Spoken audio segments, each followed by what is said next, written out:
বিয়েতে ৫১টা শাড়ি পেয়েছিল মেয়েটা। অষ্টমঙ্গলায় ফিরে এসে আরও ৬টা। এত শাড়ি একসঙ্গে সে জীবনে দেখেনি। আলমারির প্রথম থাকে সে রাখল সব নীল শাড়িদের। হালকা নীল একটাকে জড়িয়ে ধরে বলল, তুই আমার আকাশ। দ্বিতীয় থাকে রাখল সব গোলাপিদের। একটা গোলাপিকে জড়িয়ে ধরে সে বলল, তোর নাম অভিমান। তৃতীয় থাকে ৩টি ময়ূর যেন ৩ দিক থেকে ছুটে আসা সুখ। তেজপাতার রং যে শাড়িটার, তার নাম রাখল বিষাদ। সারা বছর সে শুধু শাড়ি উপহার পেল। এত শাড়ি সে কি করে এক জীবনে পরবে? কিন্তু বছর যেতে না যেতেই ঘটে গেল সেই ঘটনাটা।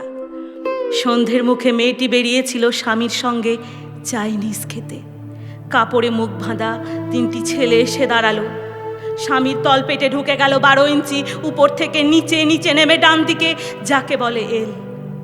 পড়ে রইল খাবার। চিলি ফিশ থেকে তখনও ধোঁয়া উঠছে। এর নাম রাজনীতি বলেছিল পাড়ার লোকেরা। বিয়েতে ৫১টা শাড়ি পেয়েছিল মেয়েটা। অষ্টমঙ্গলায় ফিরে এসে আরও ৬টা। একদিন দুপুরে শাশুড়ি ঘুমিয়ে সমস্ত শাড়ি বের করে ৬তলার বারান্দা থেকে উড়িয়ে দিল নিচের পৃথিবীতে।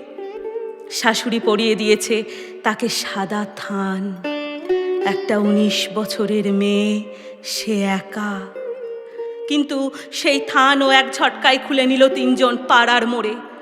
একটি সদ্য নগ্ন বিধবা মেয়ে দৌড়চ্ছে আর চিৎকার করছে, বাঁচাও বাঁচাও বাঁচাও। পিছনে ৩ জন, সে কি উল্লাস! নির্বাক পাড়ার লোকেরা। বিয়েতে ৫১টা শাড়ি পেয়েছিল মেয়েটা। অষ্টমঙ্গলায় ফিরে এসে আরও ৬টা। বিয়েতে ৫১টা শাড়ি পেয়েছিল মেয়েটা।